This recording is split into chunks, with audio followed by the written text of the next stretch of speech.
But you are not going to do that. Immediately I called to one of my Christian friends and she shared with me the gospel. On the spot I accepted Lord as my Savior.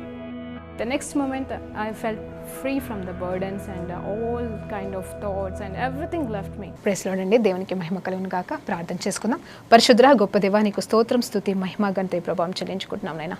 ఈ సమయంలో ఉన్న పాటనైనా last will be the first and the first will be the last. మొదటి వారు కడపటి వారు అవుతారు, కడపటి వారు మొదటి వారు అవుతారు అనే మాటలో ఉన్న సత్యాలు మేము ధ్యానిస్తుండగా మాతోని మాట్లాడి మేము ఎప్పటికీ ప్రభానైనా తండ్రి మొదటి వారిగానే ఉండే భాగ్యాన్ని నిత్యము నిరంతరము మాకు కలగచ్చేయమని వేడుకుంటూ యేసుక్రీస్తు నామములో ప్రార్థన తడి వేడుకుంటూ సమర్పిస్తున్నాం తండ్రి. ఆమేన్. ప్రైజ్ లార్డ్ అండి. దేవునికి మహిమ కలుగును గాక.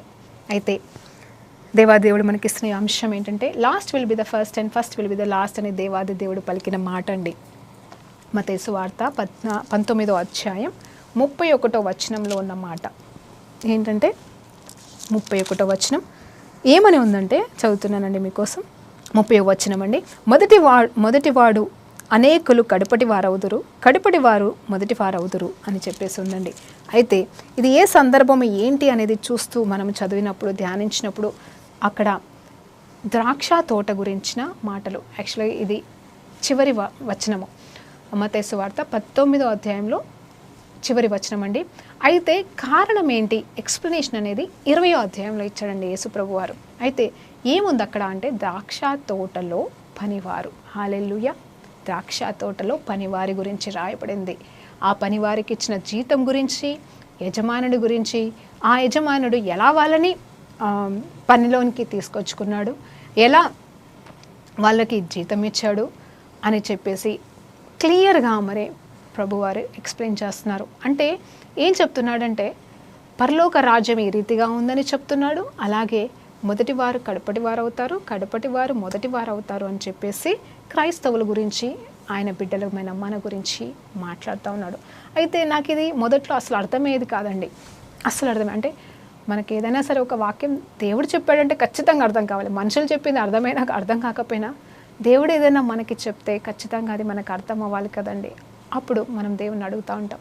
మళ్ళీ దేవుడు ఎక్కడో పెట్టలేదండి జవాబులు, అక్కడే పెట్టి ఉంటాడు. మనము ఈ వాక్యంలో పలికిన ప్రతి మాటకి జవాబు వాక్యంలోకి వెళ్ళే దేవుడు ఇస్తాడు. ఒకవేళ ఇందులో లేనట్టయితే పరిశుద్ధాత్మ దేవుడు మనకు బోధిస్తాడు. ఏది ఏమైనా కానీ దేవుడు మనకి జవాబు అయితే ఇస్తాడు, మన ప్రశ్నలకి జవాబిస్తాడు. అంటే ఏంటి ప్రభు అని గద్దించే ప్రశ్నలు కాదు, నిలదీసే ప్రశ్నలు కాదండి. ఆయన దగ్గర సత్యము తెలుసుకోవాలని అడిగే ప్రతి ప్రశ్నకి దేవుడు మనకి జవాబిస్తాడు. అయితే ఇక్కడ మరి వచనాలు చదువుతూ ధ్యానిద్దామండి. ఎందుకంటే 20వ అధ్యాయము ఒక్కొక్క వచనం ధ్యానించుకుంటూ మరి వీలైనంత వరకు ధ్యానిస్తూ మనం ముందుకు సాగుదామండి. ఇక్కడ ఫస్ట్ చూస్తే 6వ వచనాన్ని చూద్దామండి. ఇక్కడ దినమంతయు మీరెందుకు ఊరకనే నిలిచి ఉన్నారని వారిని అడగగా. ఇదెందుకు నేను చదువుతున్నానంటే అక్కడ పనివారు పనిలేక ఉన్నారంట. ఫస్ట్గా మరి ఇది జరిగిన సందర్భాన్ని చూస్తే ద్రాక్ష తోట కలిగిన యజమానుడు తను ఆ ద్రాక్ష తోటలో పని చేయడానికి పనివారి కోసము పొద్దున్నే లేచి ఆ సెంటర్కి, అంటే మనం అంటాం కదా లేబర్ సెంటర్, వెళ్ళాడండి. అయితే అక్కడికి వెళ్ళినప్పుడు ఆయనకి ఎంతమంది అవసరమో అంతమందిని అంటే తను ఆ రోజు ఎంతమందిని పెట్టుకోవాలనుకున్నాడో అంతమందిని కొంతమందిని తీసుకొచ్చుకొని ద్రాక్ష తోటలో పెట్టేశాడు. వాళ్ళు పని చేస్తున్నారు. ఏది మార్నింగ్ నుండి. అయితే మళ్ళీ చూస్తే వాక్యము 9 గంటల ప్రాంతంలో, జాగ్రత్తగా చూడండి, నేను చదవట్లేదు, వాక్యంలో చెప్తున్నాను క్లియర్గా. 9 గంటలకి అంటే ప్రొద్దున కొంతమందిని తీసుకొచ్చి వాళ్ళని పని పెట్టుకొని, అది కూడా జీతం కూడా మాట్లాడాడండి. జీతం కూడా మాట్లాడినాడు. ఏమంటున్నాడు అంటే మన దాంట్లో ₹1/2 అంటే ఆ టైంలో ₹1/2 అంటండి. సో దానికి దేవుడు ఆ యజమానుడు వాళ్ళతో మాట్లాడుకొని తీసుకొచ్చుకొని పనికి అపాయింట్ చేశాడు. వాళ్ళు ఓకే, ఈయన ఓకే. అయితే మళ్ళీ 9 గంటల ప్రాంతంలో మరి ఎందుకు వెళ్ళాడో అదే చోటికి మళ్ళీ వెళ్ళాడు. ఆయన మార్గంలో వెళ్ళాడో, పనులను తెచ్చుకుందామని వెళ్ళాడా, అసలు ఏంటి వెళ్ళాడా తెలియదు, కానీ వెళ్ళాడు. మళ్ళీ కొంతమంది అక్కడ మరి అదే 6వ వచనం అండి. ఇక్కడ దినమంతయు అంటే 6వ వచనం కంటే ముందు వచనాలండి, సారీ. అయితే ఏముందంటే అక్కడ మీరు ఇంకా ఇక్కడే ఉన్నారా, సరే అని చెప్పేసి అని ఇంకో కొంతమందిని తెచ్చుకున్నాడంట, 9 మందిని. సేమ్ అదే ద్రాక్ష తోటకి అదే పని చేయడానికి.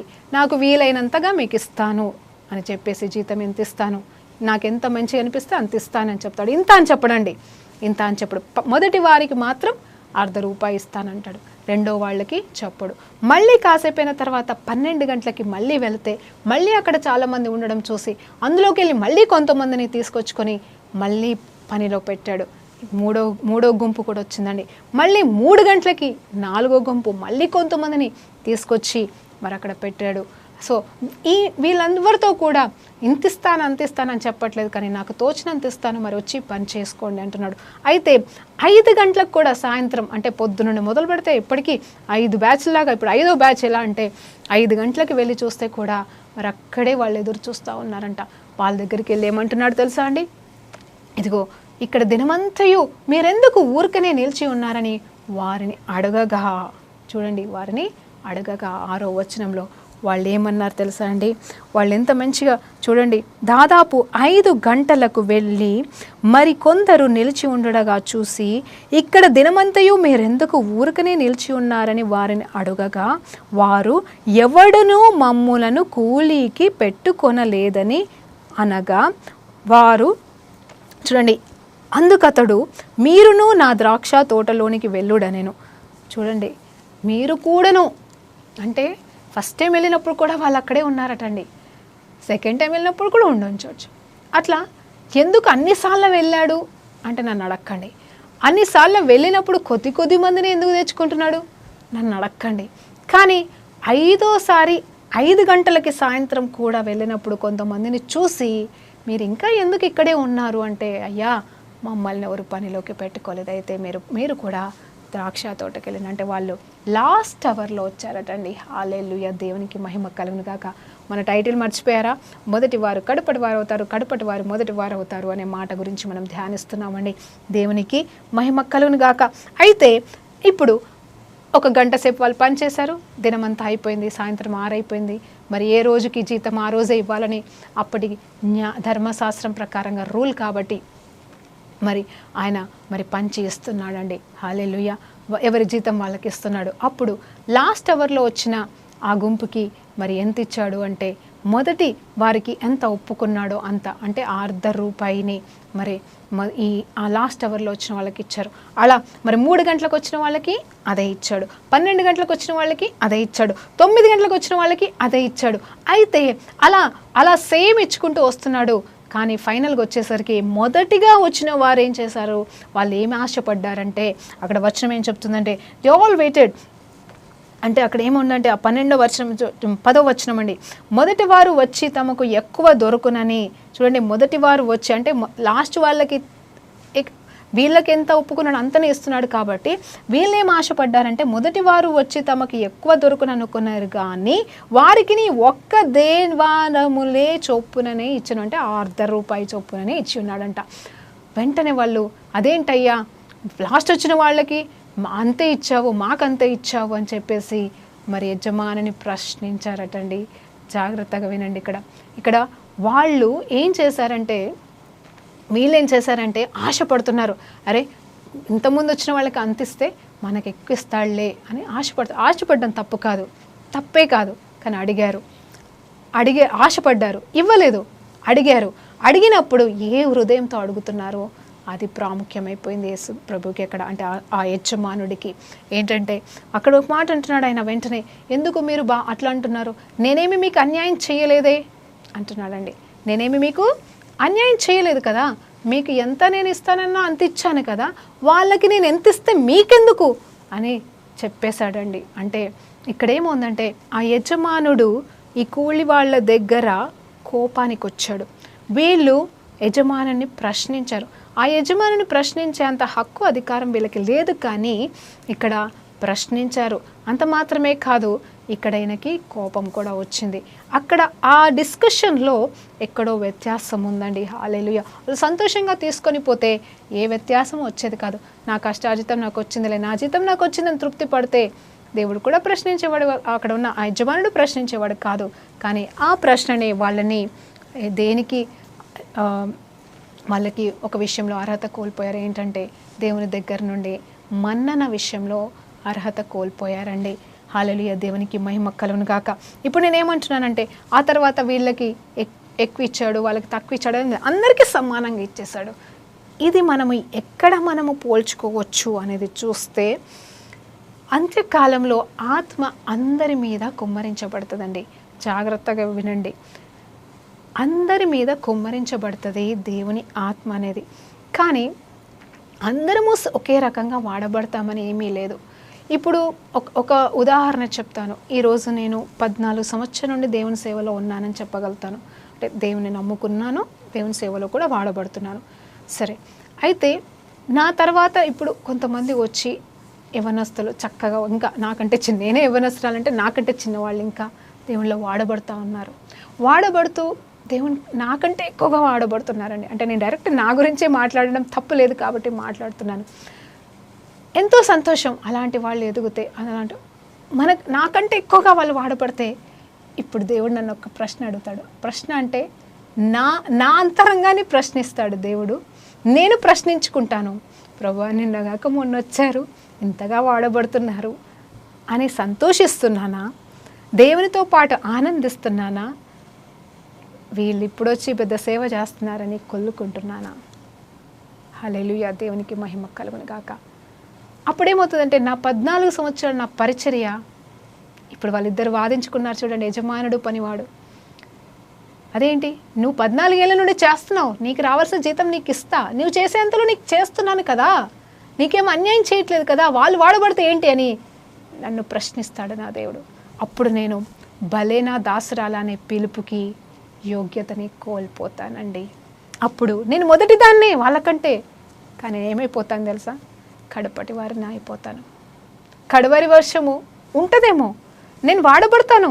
వాళ్ళకి జీతం రాలేదండి, వచ్చింది, నాకు వస్తుంది, నేను వాడబడతాను. ఇంకా నాకు మళ్ళీ రేపు మళ్ళీ కూలికి పిలుస్తాడు. కానీ ఆ దేవుని దగ్గర ఉన్న ఆ ఫ్రీడమ్ అనేది పోతుంది. దేవుని దగ్గర ఉన్న అన్యోన్యత భావం అనేది పోతుంది. అంటే నాలో ఉన్న ఆ నిజ స్వరూపము అక్కడ ఆ కాంపిటీషన్ స్పిరిట్ పనిచేయడం వల్ల నేనే దేవుని దగ్గర నుండి ఆశీర్వాదం అంటే మళ్ళీ ఆశీర్వాదం కాదండి, ఇచ్చిన ఆశీర్వాదం ఎప్పటికీ పోదు, కానీ ఎక్కడో గ్యాప్ వచ్చేస్తుంది. ఫలానా దాసురాలా అనే పిలుపుకి యోగ్యత పోతుందేమో ఆ భయం మనకు ఉండాలి. కాబట్టి అంత్యకాలంలో పర్వాలేదండి, నిన్న రక్షించబడ్డావా, మొన్న రక్షించబడ్డావా, సంవత్సరాల నుండి రక్షించబడ్డావా, వెయిట్ చేస్తున్నావా, అది వేరే విషయం. అంటే నేను ఇక్కడ ఇంకొకటి, ఇక్కడ ఒక న్యాయం ఉందండి. ఈ పొద్దుననే అందరూ వచ్చారు, ఎర్లీ మార్నింగ్లోనే వీళ్ళంతా కూడా అక్కడే ఉన్నారు. ఇక్కడ వాక్యమే చెప్తుంది, ఎందుకంటే ఇక్కడ దినమంతయు మీరు ఎందుకున్నారు అంటే ఈ లాస్ట్ అవర్లో వచ్చిన వాళ్ళు కూడా, అక్కడ వెయిట్ చేస్తున్న వాళ్ళు, పనికి వచ్చిన వాళ్ళు కూడా పొద్దున వాళ్ళు వచ్చిన సమయానికే వచ్చారండి. ఇది కూడా జ్ఞాపకం చేస్తున్నాను. అంటే రెండు రకాలుగా, మొదటగా కంపారిజన్ కొత్తగా వచ్చిన వాళ్ళ గురించి పెట్టుకుంటే, ఇప్పుడు ఇంకొకటి, వీళ్ళు ఏమి నిద్రపోతుల్లాగా లేటుగా రాలేదు పని దొరకకపోవడానికి. వీళ్ళు కూడా పొద్దున్నుండి కాపుకొనే ఉన్నారు, కానీ ఎదురు చూస్తూనే ఉన్నారు, కానీ తీసుకుపోయే వాళ్ళు దొరకలేదు, యజమానులు దొరకలేదు, వారికి పని దొరకలేదు. అది వాళ్ళ తప్ప అంటే కాదండి, వాళ్ళ తప్పు కాదు, కానీ వాళ్ళు ఎదురు చూస్తున్నారు.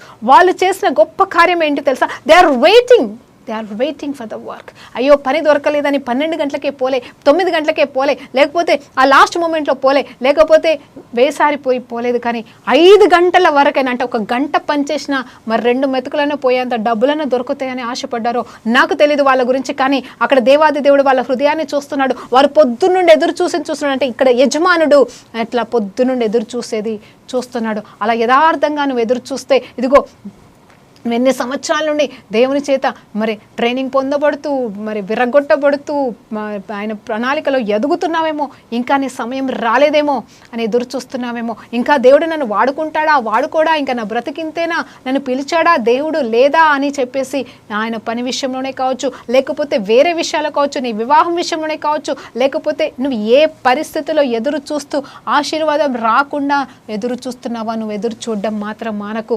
నువ్వు ఆ స్టాండ్ తీసుకోవడం మానకు. దేవుడు లాస్ట్ గంటలో అయినా వచ్చి మరి ఖచ్చితంగా నీకు రావాల్సిన దీవెన, ఆశీర్వాదాలు, పని అన్నీ ఇస్తాడని ఇక్కడ దేవుడు మాట్లాడుతున్నాడు. కానీ నువ్వు చేయవలసిన పని ఏంటంటే ఓపికతో వేచి ఉంటున్నావా? ఇక్కడ ఈ యజమానుడు వారిలో ఏం లక్షణం చూశాడు అంటే వేచి ఉండుట చూసి జాలిపడ్డాడు.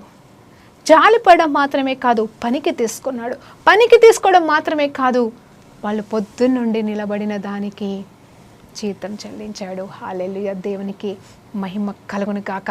అంటే మొదటి వారికి కడపటి వారికి అదే జీతమని ఒక వాక్యం చెప్తుంది కదండి. హల్లెలూయా, దేవునికి మహిమ కలుగును గాక. ఇదే వాక్యం అండి మనం ధ్యానించేది. యాక్చువల్గా నిజం చెప్పాలంటే ఇక్కడ మొదటి వారికి కడపటి వారికి అనే జీతం గురించి మనం ఎన్నోసార్లు బోధనలు విన్నాం, ఎన్నోసార్లు బోధనలు చేశాం.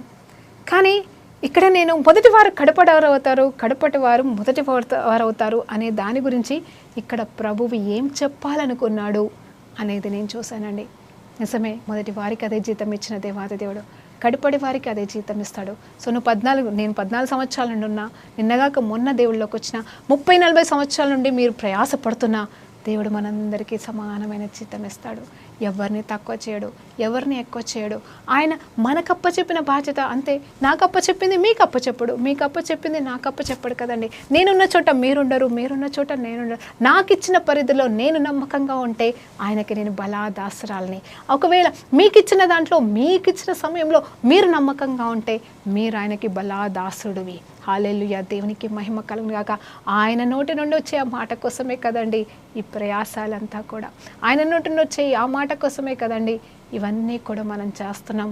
అందుకోసమే నేనేమంటున్నానంటే మనం ఒకరి గురితో కంపారిజన్లు, కాంపిటీషన్లు వద్దని మరలా మీకు చెప్తున్నాను. అయితే ఇక్కడ last will be the first and first will the last అంటే ఇక్కడ చివరి వారికి కూడా సేమ్ జీతం ఇచ్చి దేవుడు కేవలం వారిని సమానపరచడం మాత్రమే కాదు, వీళ్ళని ఘనపరచాడేమో అనిపిస్తుంది. నేను అనుకుంటున్నాను నెక్స్ట్ డే వాళ్ళే 10 అంటే అక్కడ బైబిల్లో రాయబడలేదండి. నెక్స్ట్ డే కూడా మళ్ళీ ఆయన తోట పనికి వెళ్తే నాకు తెలిసి మీరు రేపు అసలు ఇంకా వీళ్ళకి చెప్పేసి ఉంటాడు. వీళ్ళనేమో మీరు రేపు రావద్దని చెప్పుంటాడో లేకపోతే రండని చెప్పుంటాడో తెలియదు. కానీ ఈ చివరిగా వచ్చిన వాళ్ళని ఖచ్చితంగా అదే రోజు చెప్పుంటాడు, రేపు కూడా మీరే వచ్చి పని చేయండి, పొద్దున్నే రండి అని చెప్పుండొచ్చు. మరి పని అప్ప చెప్తున్నాడు నమ్మకమైన దేవాది దేవుడు. హల్లెలూయా, దేవునికి మహిమ కలుగును గాక. క్షమించండి నేను రాయంది చెప్పినందుకు నన్ను క్షమించండి. కానీ నేనేమంటున్నానంటే ఆయన మరి మొదటిగా చూస్తాడు. ఖచ్చితంగా నెక్స్ట్ డే పనికి వెళ్ళిన పని వారి కోసం వెళ్ళినప్పుడు వీళ్ళు కనిపిస్తే ఇంకా రండి, ఇంకా మీరు కూడా రండి అని చెప్పేసి అంటాడు. అంటే ముందు రోజు వారు అనుభవించింది పరీక్ష. వెయిట్ చేయడం అనేది పరీక్ష. ఆ పరీక్షలో మనం గెలవాలి. వెయిట్ చేసి లాస్ట్ అవర్లో కొంతమంది తప్పుకుంటారండి. కొంతమంది ఇంకా అయిపోయింది అమ్మ, ఇంకో 2 నిమిషాలు వెయిట్ చేస్తే ఇంకా అయిపోతుంది అనే సమయంలో మనం తెలియకుండానే ఆగిపోతాం, విత్డ్రా అయిపోతాం. అందుకే డోంట్ గివ్ అప్. నువ్వు దేనికోసం ఎదురు చూస్తున్నావో దేవుని విషయంలో, దేనికోసం ఎదురు చూస్తున్నావో నీ కుటుంబం విషయంలో, నీకు సంబంధించిన విషయంలో డోంట్ గివ్ అప్ ఎర్లీ అంటున్నాను. Don't give up early. Last వరకు నిలబడు. నీకు రావాల్సింది దేవుడిస్తాడు. నువ్వు మనుషుల వైపు చూడకు. నువ్వు చేయాల్సింది నువ్వు చెయ్యి. నువ్వు ఆఫీస్లోనే కావచ్చు, పరిచయలోనే కావచ్చు, కుటుంబంలోనే కావచ్చు. ఇదిగో నిన్నెవరు గుర్తించట్లేదా, చివరి వరకు నువ్వు చెయ్యి. నువ్వు చేసేది ఆపకు. నేను ఎవరు గుర్తించట్లేదని నువ్వు విసుగు చెందకు. కానీ నువ్వు చేయవలసిందంతా నమ్మకంగా నువ్వు చేసుకుంటూ వెళ్ళిపోతే మనుషులు గుర్తించకపోయినా దేవుడు నిన్ను గుర్తించి నీకు రావాల్సిన జీతం, నీకు రావాల్సిందంతా కూడా ఆయన ఇస్తాడని జ్ఞాపకం చేస్తున్నాను. ఇక్కడ చూడండి, ఆ ఫస్ట్ వచ్చిన వాళ్ళు మరి లాస్ట్ వచ్చిన వాళ్ళకి డిఫరెన్స్ మనం చూస్తాము. వాళ్ళు ఏంటంటే ఆశపడ్డారండి, అంతే, తప్పు చేయలేదు.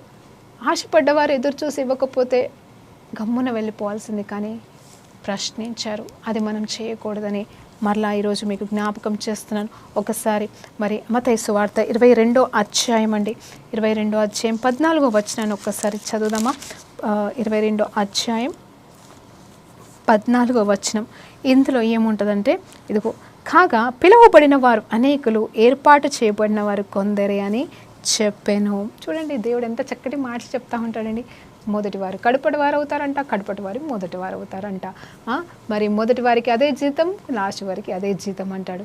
ఇక్కడ చూస్తే ఏమంటున్నాడు, పిలువబడిన వారు అనేకులు, ఏర్పాటు చేయబడిన వారు కొందరే అంటున్నాడు కదండి. ఎంత చక్కటి మాట. ఏ రకంగా మనం చెప్పగలమండి, ఏ రకంగా చెప్పగలము? హల్లెలూయా. లోకానుసారమైన వాటిని మనము పరలోక సంబంధమైన వాటితో ఎట్లా పోల్చగలము చెప్పండి? ఆలోచన చేద్దామా మళ్ళొక్కసారి 14వ వచనాన్ని. కాబట్టి పిలువబడిన వారు అనేకులు, కానీ ఏర్పాటు చేయబడిన వారు కొందరే. దీని గురించి ఆలోచిస్తే వరల్డ్ సిస్టంలో ఇంటర్వ్యూలు ఎలా ఉంటాయండి? జస్ట్ కాల్ వస్తుంది, లేకపోతే అడ్వర్టైజ్మెంట్ వస్తుంది, అందరూ వెళ్ళిపోతారు. అంటే వెళ్ళగలిగిన వాళ్ళంతా ఆ రిక్వైర్మెంట్ దానికి ఎలిజిబుల్ అనుకున్న వాళ్ళంతా ఇంటర్వ్యూకి వెళ్తారు. అక్కడికి వెళ్ళిన తర్వాత అన్ని మైనస్ చేసుకుంటూ లాస్ట్కు వాళ్ళకి ఎంతమంది, 2 కావాలో 3 కావాలో, 100 మంది వెళ్తే ఒక్కరిని చూస్ చేసుకోవడం, వాట్ ఎవర్ ఇట్ మేబీ. ఆ కాంపిటీషన్లో మరి అందరినీ సెలెక్ట్ చేసుకోలేరు కదండి. అందరినీ పిలుస్తారు ఇంటర్వ్యూ, కాల్స్ వస్తాయి, కాల్ ఉంటుంది ఇంటర్వ్యూకి. కానీ ఇంటర్వ్యూ అయిన తర్వాత ఫైనల్గా వాళ్ళు సెలెక్ట్ చేసుకున్నారు, అది ముందే చెప్తారండి. అది కూడా జ్ఞాపకం చేసుకోండి. ఇంత చక్కటి మాట కదండి, ఇంత చక్కటి మాట. అక్కడ దేవాది దేవుడు నిజంగా ఆత్మచేత నింపుతున్నాడండి నన్ను మీతో మాట్లాడుతుంటే. నేను ఒక మాట అంటాను, ఇక్కడ ముందే అనౌన్స్మెంట్ అవుతుందండి. ఏంటి? There are so and so పోస్టులు, ఎంతమంది, 3 పోస్టులు కావాలి, 3 పోస్టులే, 3 కావాలి అని ఓపెన్ కాల్ ఇస్తారు, ఓపెన్ అడ్వర్టైజ్మెంట్ ఇస్తారు. అంటే ఆన్లైన్ కావచ్చు, న్యూస్ పేపరే కావచ్చు. ముగ్గురికి ఇవ్వాల్సిన జాబ్ కోసం 3000 మంది వస్తారు. ఎంతమంది వస్తారో వాళ్ళు ఎంతమందిని, అది కూడా మళ్ళీ అందరినీ చేయరండి. ఆల్ ఆర్ కాల్డ్, కానీ అందరినీ ఇంటర్వ్యూ చేయరు. ఎంతమందిని చేయగలరో అంతమందిని ఆ రోజు మట్టికే చేసేస్తారు. చేసిన తర్వాత ఫైనల్గా ఆ 3 సెలెక్ట్ చేసేసుకుంటారు. కానీ పరలోక రాజ్యంలో చూసినప్పుడు దేవుని విషయంలో కూడా పిలువబడిన వాళ్ళు అనేకులే, ఏర్పాటు చేయబడిన వారు కొందరే అని ఎందుకు చెప్తున్నారు తెలుసా అండి? దేవుడేమి ఇక్కడ వాళ్ళలాగా ఇంతమందే కావాలని పెట్టలేదండి లిస్ట్. జాగ్రత్తగా ఉండండి, ఇక్కడ వినండి. దేవుడేమి చెప్పలేదు, నాకు ఇంతమందే కావాలని చెప్పట్లేదండి. ఎందుకంటే పంట విస్తారంగా ఉంది, కోత విస్తారంగా ఉంది, పైరు కొయ్యడానికి పంట సంసిద్ధంగా ఉంది. కోయేవారు లేరు, కోసేవారు లేరు. కాబట్టి పంట యొక్క యజమానుడికి చెప్పండి, ప్రార్థన చెయ్యండి, కోసే వాళ్ళని పెంచమని. ఎంత చక్కటి మాట అండి. ఇక్కడ ఎంతమంది కావాలని లిస్ట్ లేదు. దేవుడికి ఎంతమంది కావాలని సంఖ్య అక్కడ లేదు. కానీ పిలువబడిన వాళ్ళైతే అందరంట, ఏర్పాటు చేయబడిన వాళ్ళంతా కొందరంట. ఎందుకు? దేవుడు ఏమంటున్నాడు? He need more people. ఆయనకి ఎక్కువ మంది కావాలి పంట కోయడానికి. కానీ కొంతమంది ఏర్పాటు చేయబడుతున్నారు. అంటే ఇలాగేనండి, కాంపిటీషన్స్ అని, కంపారిజన్లు పెట్టుకొని, దేవుడు ఏమి ఇచ్చాడని, దేవుని నుండి ఏం పొందుకున్నామని సగంలో వెళ్ళిపోతున్న వారే.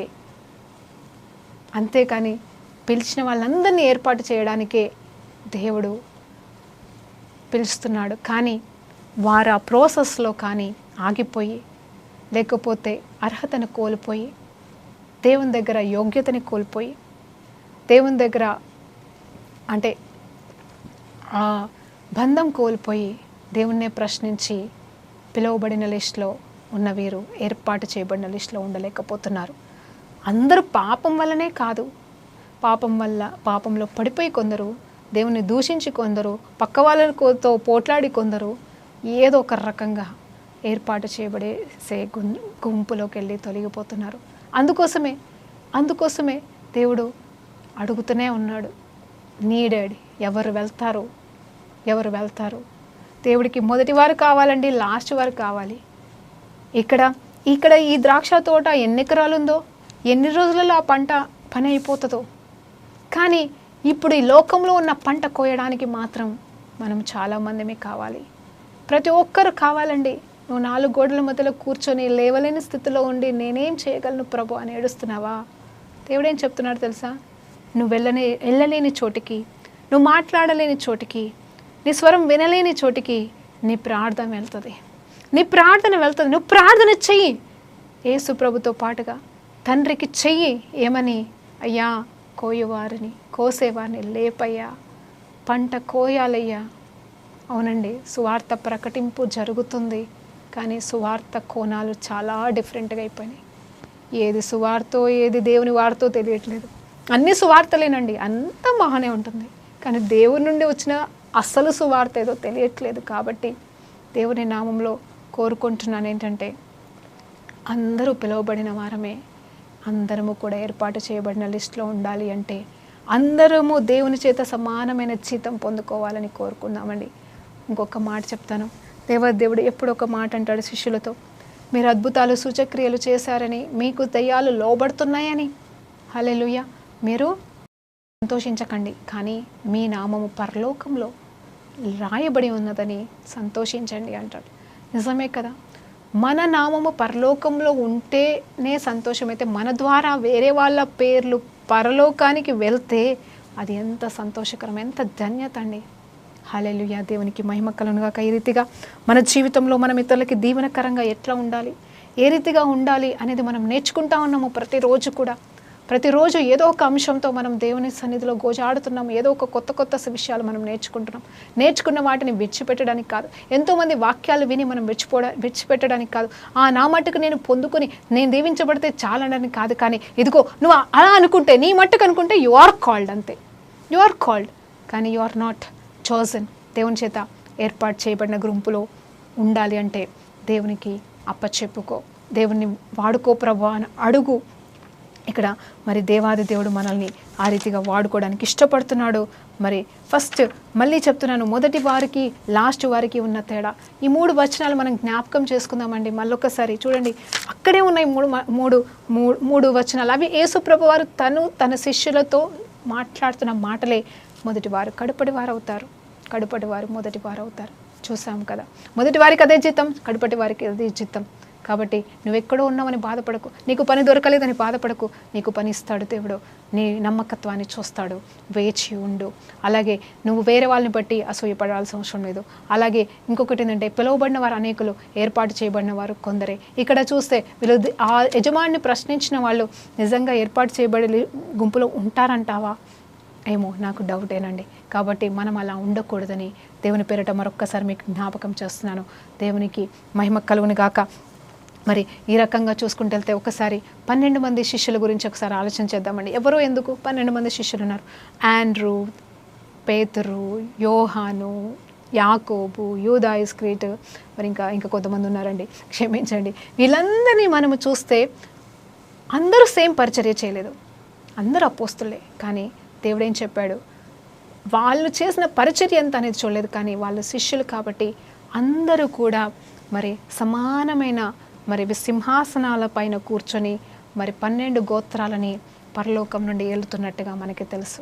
అంటే సమానత్వం ఇచ్చారు, ఎవరు ఎంత వాడబడ్డారనేది కాదు, కానీ అందరూ కూడా దేవుని చేత ఏర్పాటు చేయబడిన వారు కాబట్టి సమానమైన దీవెన ఆశీర్వాదం, బలా నా కుమారుడా అని పిలిపించుకున్నారండి. అంటే మరి వీలైతే దాని గురించి మరలా రాబోయే మెసేజెస్లో మళ్ళీ మాట్లాడుకుందాం, ప్రార్థనతో ముగించుకుందాం. పరిశుద్ధుడా గొప్ప దేవానికి స్తోత్రమయ్యా. అయ్యా నిజమే తండ్రి, మేమెప్పుడు కూడా నీలోనే ఏర్పాటు చేయబడిన గుంపులో ఉండాలని మేము నేర్చుకున్నాం తండ్రి. ఆ పరిస్థితి నుండి మమ్మల్ని ఎవరు కూడా తొలగించకుండా సహాయం చేసి మీరే సమస్త మహిమ ఘనత ప్రభావాలు పొందుకోమని యేసుక్రీస్తు నామములో ప్రార్థన తడి వేడుకుంటూ పొందుకుంటున్నాం తండ్రి. ఆమేన్. ప్రైజ్ లార్డ్ అండి. దేవునికి మహిమ కలుగును గాక.